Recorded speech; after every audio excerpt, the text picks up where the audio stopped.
नमस्कार। दिन भर की हर खबर से आपको करने खबरदार में हूं श्वेता सिंह। उत्तर प्रदेश में समाजवादी चाचा चौधरी बनने में लगे हैं, टीपू सुल्तान बनने के लिए परेशान है। लेकिन सवाल यह है कि क्या यही नेतागिरी उत्तर प्रदेश की नियति बन चुकी है?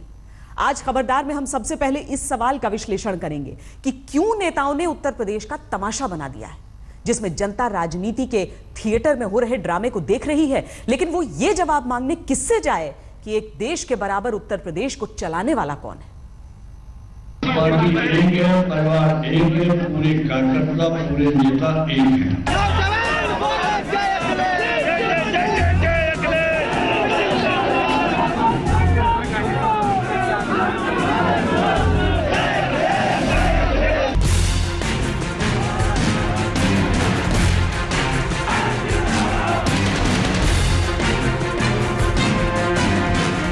ये देश के सबसे बड़े राज्य का हाल है, जहां सरकार कौन चला रहा है, असली सीएम कौन है, सत्ता किसके पास है, कंट्रोल कौन कर रहा है। इन सवालों का जवाब ढूंढते रह जाओगे।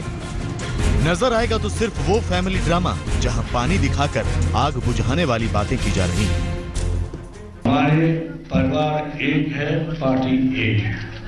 यानी अखिलेश जी पार्टी एक है, परिवार एक है, पूरे कार्यकर्ता पूरे नेता एक है। तो भाई मुख्यमंत्री हैं तो खेल रहे हैं, कोई आपत्ति आगे भी रहेंगे। आज मुख्यमंत्री है अखिलेश, तो मुख्यमंत्री के लिए किसी को आपत्ति है? कोई आपत्ति नहीं। मुख्यमंत्री जी ने कल सार्वजनिक तौर पर कहा कि आपकी कोई बात नहीं डालते हैं। क्या मुख्यमंत्री जी को कहेंगे कि लोगों की वापसी हो? जो आप बोल रहे हैं मुख्यमंत्री जी सुन रहे हैं, वो बात मैं मुख्यमंत्री पे छोड़ूंगा। मुलायम सिंह यादव आज दोपहर मीडिया के सामने आए। उनके साथ बर्खास्त मंत्री और शिवपाल यादव भी थे, लेकिन अखिलेश साथ में नहीं दिखे। मुलायम से सवाल पूछा गया, क्या आप मुख्यमंत्री बनने पर विचार कर रहे थे? जवाब मिला, अब 2 महीने के लिए मुख्यमंत्री बनने का क्या मतलब। सवाल पूछा गया, क्या शिवपाल यादव कैबिनेट में वापस आएंगे? जवाब मिला, बर्खास्त मंत्रियों पर अखिलेश पर फैसला छोड़ दो। सवाल पूछा गया, राम गोपाल यादव ने खरे सिक्के और खोटे सिक्के वाली जो बात कही? जवाब मिला, अब उनकी बात का कोई महत्व नहीं रह गया है। सवाल पूछा गया, क्या चुनाव के बाद भी अखिलेश ही मुख्यमंत्री होंगे? जवाब मिला, अभी तो वो ही मुख्यमंत्री हैं, उन्हें विधायकों ने चुना है। सवाल पूछा गया, क्या अखिलेश को चेहरा बनाकर आगे चुनाव लड़ेंगे? जवाब मिला, पहले बहुमत मिले, विधायक चाहेंगे तो अखिलेश सीएम बनेंगे। इससे मुलायम सिंह यादव का मजाक नहीं तो और क्या कहें कि जिस वक्त वो पार्टी दफ्तर से और परिवार के एक होने की बात कर रहे थे, ठीक उसी वक्त पार्टी दफ्तर के बाहर अखिलेश यादव के समर्थक हंगामा और नारेबाजी कर रहे थे। समाजवादी पार्टी दफ्तर के भीतर पार्टी के मुखिया मुलायम सिंह यादव प्रेस कॉन्फ्रेंस कर रहे थे और बाहर अखिलेश यादव के समर्थक की पुलिस से झड़प हो रही थी। मुलायम सिंह यादव जो प्रेस कॉन्फ्रेंस करके निकले पार्टी दफ्तर से, तो उनकी गाड़ी के आगे ये गाड़ी रोक दी, लेट गए और मुलायम सिंह यादव को दफ्तर के भीतर जाना पड़ा था। पुलिस वालों के साथ इनकी झड़प हो रही है, हाथापाई की नौबत आई। इन लोगों का कहना है, इन समर्थकों को लगता है कि पार्टी में जो दरार पैदा हुई है, जो फूट हुई है, उसमें मुलायम सिंह यादव शिवपाल यादव का साथ दे रहे हैं। इस हंगामे के बीच मुलायम सिंह यादव कहने को तो पार्टी में सुलह का फॉर्मूला लेकर, लेकिन ये फॉर्मूला कम और ये बताना ज्यादा था कि पार्टी और सरकार में किसकी क्या हैसियत है। मुलायम की बातों से साफ था कि अभी पावर सेंटर का बंटवारा किया गया। सरकार अखिलेश चलाएंगे, पार्टी को शिवपाल चलाएंगे। पार्टी और सरकार के असली बिग बॉस तो वो खुद रहेंगे। अखिलेश को अभी पार्टी में शिवपाल से ज्यादा तवज्जो नहीं मिलेगी। अमर सिंह को निकालने के लिए अखिलेश के अरमान पूरे नहीं होंगे। राम गोपाल की भी कहानी समाजवादी पार्टी में फिलहाल खत्म, इसके अलावा कुछ नहीं। लेकिन जनता को पावर सेंटर के लिए हो रहे इस झगड़े से क्या मतलब? उत्तर प्रदेश को चलाना परिवार को चलाना नहीं है। उत्तर प्रदेश में देश की 16% आबादी रहती है, यानी देश का हर छठा व्यक्ति उत्तर प्रदेश का है। उत्तर प्रदेश अगर देश होता तो दुनिया का 5वां बड़ा देश होता। 21 करोड़ की आबादी ब्राजील, पाकिस्तान, नाइजीरिया के बराबर। लेकिन इतनी बड़ी आबादी और एक देश जैसे राज्य उत्तर प्रदेश में मुख्यमंत्री का क्या हाल है, ये खुद मुख्यमंत्री के मुंह से ही कल पूरे देश ने सुना है। कल विधायकों की मीटिंग में अखिलेश यादव ने कहा था, बोले तुम मुख्यमंत्री हो, तुम चाहो तो बचा लोगे इसको। मैंने कहा नेताजी मैं मदद करूंगा। आपने कहा कि मुख्यमंत्री चाहेगा तो ये बच जाएगा। मैंने कहा प्रजापति मेरा कहना क्या मानता है। फिर आपका दोबारा फोन आया मेरे पास कि ये प्रजापति को हटा दो, राजकिशोर को हटा दो और कमाल अख्तर को हटा दो। नेताजी मैंने ये गलती की, कमाल अख्तर को मैंने रोक दिया, मैंने नहीं हटाया, और राजकिशोर और प्रजापति को मैंने हटा दिया, और प्रमुख सचिव खनन को मैंने हटा दिया। उसके बाद प्रजापति भागे दिल्ली आपके पास। यानी यूपी जैसे प्रदेश का मुख्यमंत्री अपने फैसले खुद नहीं कर सकता। अगर फैसले करता है तो फिर उसे उसकी हैसियत बताई जाती है, और ये हैसियत सुनने के बाद प्रदेश का मुख्यमंत्री सरेंडर कर देता है। मुझे याद है जब रामगोपाल चाचा का जन्मदिन था, मैं लंदन जा रहा था अपने परिवार के साथ, और मैंने कहा नेताजी आप जिसको मुख्य सचिव बनाना चाहते हो बता दो। आपने कहा दीपक सिंघल को बना दो। मैंने कहा दीपक सिंघल बन जाएगा मुख्य सचिव।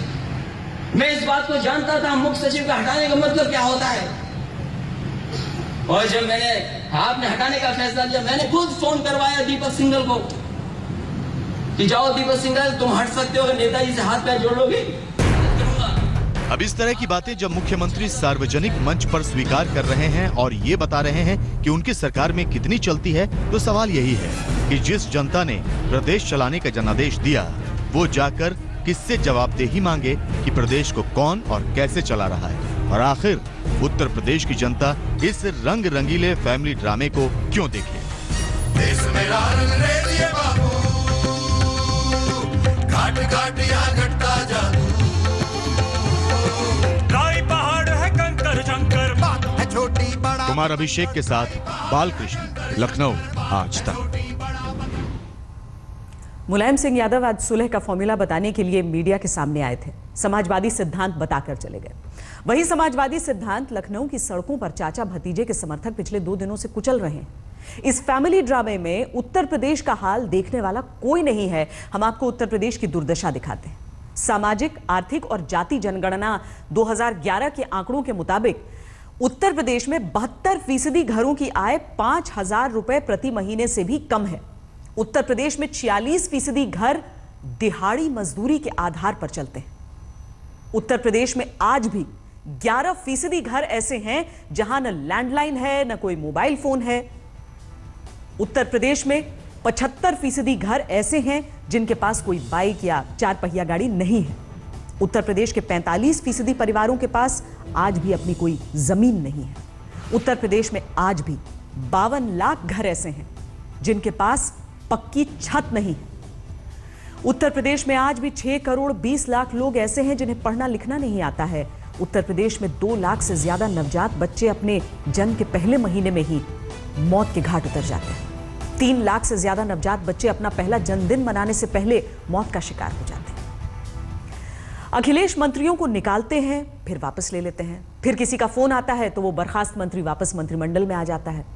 कौन बॉस है, कौन बिग बॉस है, कौन सरकार चला रहा है, कौन कंट्रोल कर रहा है, किसी को पता नहीं।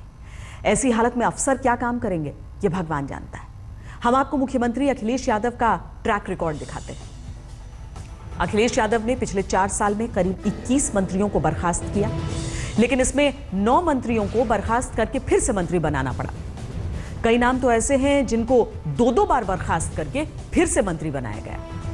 अक्टूबर 2012 में राज्य मंत्री विनोद सिंह को बर्खास्त किया। विनोद सिंह पर गोंडा के एक सीएमओ के अपहरण के आरोप लगे थे। फरवरी 2013 में विनोद सिंह को फिर से कैबिनेट में लिया गया। फरवरी 2013 में रघुराज प्रताप सिंह उर्फ राजा भैया कैबिनेट से बाहर हुए। राजा भैया का नाम डीएसपी जियाउल हक की हत्या के मामले में आया था। अक्टूबर 2013 में राजा भैया को फिर से कैबिनेट में मंत्री बना दिया गया। अक्टूबर 2015 में 9 मंत्रियों को कैबिनेट से बर्खास्त कर दिया गया, लेकिन इसमें 3 बर्खास्त मंत्रियों को फिर से मंत्री बनाया गया।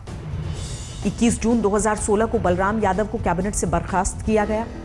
6 दिन बाद ही 27 जून को बलराम यादव को फिर से मंत्री बनाना पड़ा। अभी हाल में गायत्री प्रजापति को कैबिनेट से बर्खास्त किया। कुछ ही दिनों के अंदर गायत्री प्रजापति को फिर से मंत्री बना दिया।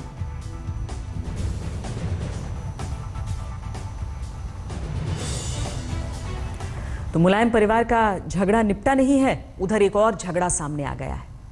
लेकिन यह झगड़ा राजनीतिक कंपनी का नहीं है, असली कंपनी का है, जिसके 148 साल के इतिहास में ऐसा कभी नहीं हुआ कि उसके चेयरमैन को ही अचानक बर्खास्त कर दिया गया।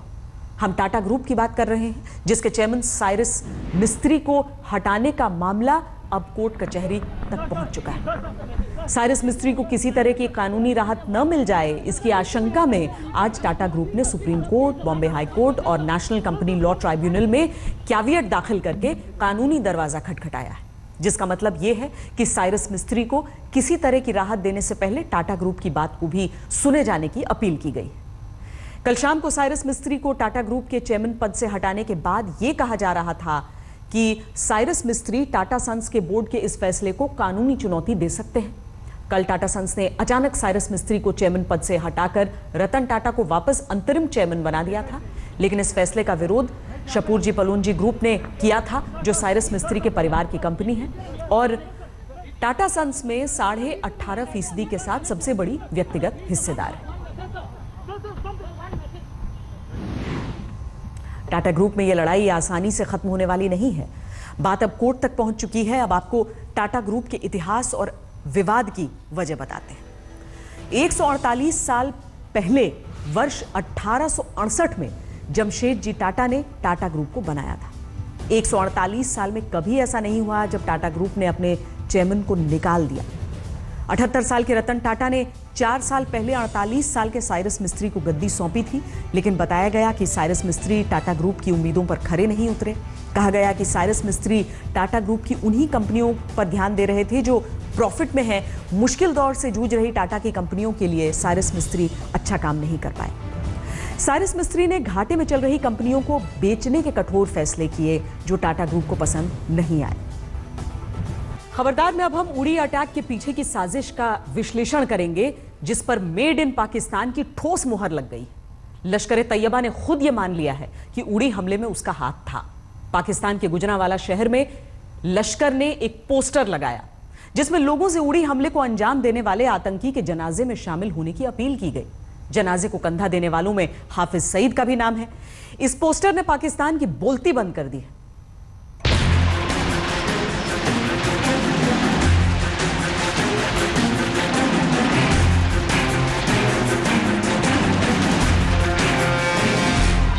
कश्मीर में जो हमला हुआ है, ये एक कश्मीरियों का भी एक रिएक्शन हो सकता है।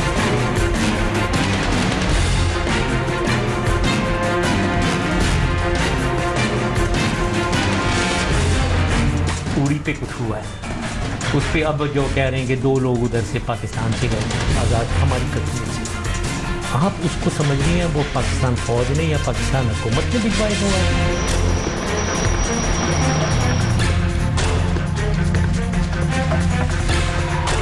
जब कश्मीरियों ने जिनके हाथों में पत्थर थे उन्होंने इंतकाम लेने के लिए उड़ी पे अपने इंतकाम की सिर्फ एक झलक दिखाई, उन कश्मीरियों ने सबको दर्द शुरू हो गया।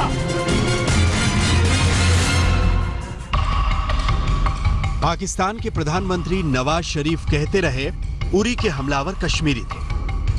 अगर वहाँ पे कश्मीर में जो हमला हुआ है जिसके नतीजे में वहाँ फौजी जो है वो हिलाक हुए हैं, तो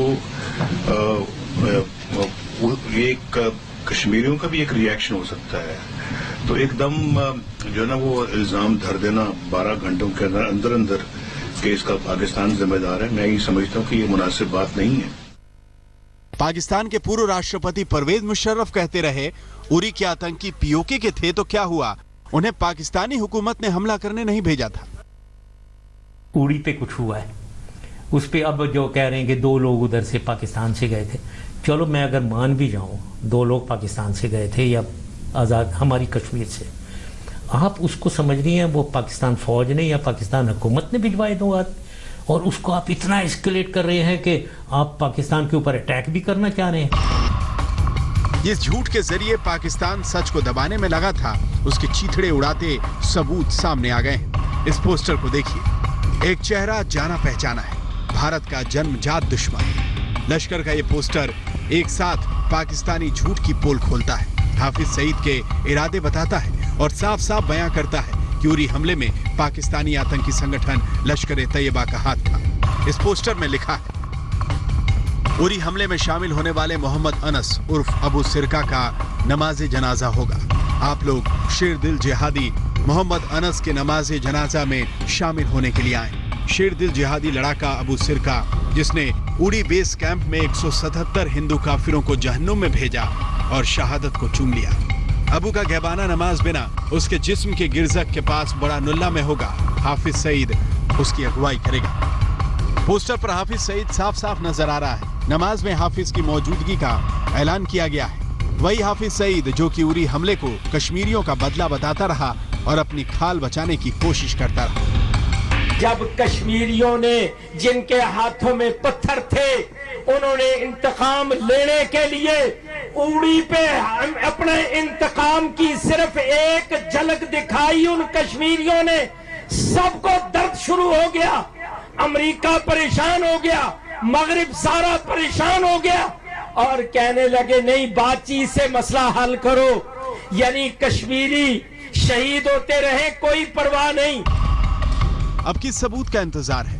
उरी हमले के पीछे लश्कर तैयबा का हाथ है, इसमें किस बात का शक है? उरी कैंप में कत्लेआम मचाने वाले आतंकी को इज्जत बख्शी जा रही है, उसे शहीद बताया जा रहा है, मान सम्मान के साथ आखिरी विदाई दी जा रही है और ये सब पाकिस्तान की सरजमी से हो रहा है। फिर उरी हमले के पीछे पाकिस्तानी हाथ को लेकर सवाल कहां रह जाता है? उरी हमले की साजिश भी मेड इन पाकिस्तान थी। आतंकी भी पाकिस्तान से इंपोर्ट किए गए थे और साजिश के मास्टरमाइंड हाफिज सईद को बचाने वाली सरकार भी पाकिस्तानी है। आज तक ब्यूरो। आतंकवाद को प्रायोजित करने वाला पाकिस्तान भूल जाता है कि ये एक ऐसा सांप है जो उसे भी डसता रहता है। हाफिज सईद और मसूद अजहर जैसे आतंकियों को पालने पोसने वाले पाकिस्तान को आज एक और आतंकी हमले का सामना करना पड़ा। बलूचिस्तान की राजधानी क्वेटा के पुलिस ट्रेनिंग सेंटर में घुसकर आतंकियों ने 61 ट्रेनीज को भून दिया।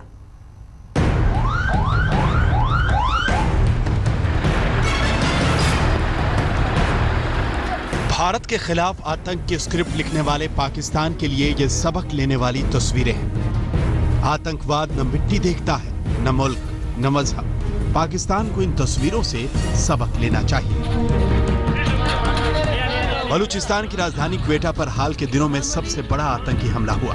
यहाँ के पुलिस ट्रेनिंग सेंटर के हॉस्टल में सोमवार को रात 11:10 पर आतंकी दाखिल हुए और एक के बाद एक 61 ट्रेनी जवानों और अफसरों को मौत के घाट उतार दिया। हम मौजूद हैं पुलिस ट्रेनिंग सेंटर के पिछली तरफ, जहां से रात को 9:30 बजे के करीब 3 हमलावर इस पीटीसी सेंटर में घुसे थे। जैसे कि आप देख सकते हैं यहाँ पर सूरत-ए-हाल क्या है कि 6 से 8 फुट कोई ऊंची ये दीवार है जो कि मिट्टी से बनी हुई है और यहाँ पर खारदार तारें लगाई गई हैं और हालत यहाँ पर आप देख सकते हैं इंतहाई आसानी से यहाँ से हमलावर यहाँ पर अंदर घुस गए। 4 दहशतगर्द थे, वो आ गए डायरेक्ट बैरक में घुस गए, वो डायरेक्ट पैर करने लगे। हम तो चिल्ला चिल्ला कर हम अपने बैरक में घुस गए, कुछ बैरक में हम घुस गए, फिर हम ऊपर चले गए, ऊपर हॉस्टल की तरफ, फिर अपने जान को बचा कर आकर हम इधर से बस गोलियों की आवाज़ आई तो हम लोग, जैसा कि हम लोग को बताया गया था ना कि ऐसा कोई वाक़या पीछे, तो सबसे पहले चारपाइयों के नीचे अपने आप को छुपाना है, अपने आप को उसको शो नहीं करना है। तो ऐसा ही हम लोग जो है ना, हम चारपाइयों के नीचे सारे लड़के सो गए और हम लोगों ने लाइट बंद किया सर, दरवाज़ा भी हम लोगों ने बंद किया। तो नीचे सर एक पर ज़ोरदार धमाका हो गया नीचे कमरे में। हमारा जो कमरा था वो ऊपर वाला कमरा था, नीचे ज़ोरदार धमाका हो गया सर। फिर ये लोग अंदर थे, इन लोगों ने नीचे बैरकों में सबसे पहले सर गए और दरवाज़ा तोड़ के सर एक एक को गोलियां मारे सर। क्वेटा अटैक की ग्राउंड रिपोर्ट आपको सिर्फ आज तक दिखा रहा है। इस हमले की पूरी डिटेल आपको बताते हैं। आतंकवादियों की तादाद 3 थी। वो सेना की वर्दी में थे, चेहरे पर नकाब था, हाथों में क्लाशनिकोव गन थी। तीनों ने सुसाइड जैकेट पहन रखी थी। हमले के वक्त कैंपस में 700 पुलिस कैडेट मौजूद थे। आतंकियों के घुसने के बाद कम से कम 5 बड़े धमाके हुए। पाकिस्तानी सेना ने 250 ट्रेनी पुलिस कर्मियों को सुरक्षित बाहर निकाला। सेना की घेराबंदी के बाद आतंकियों ने खुद को विस्फोट कर उड़ा दिया।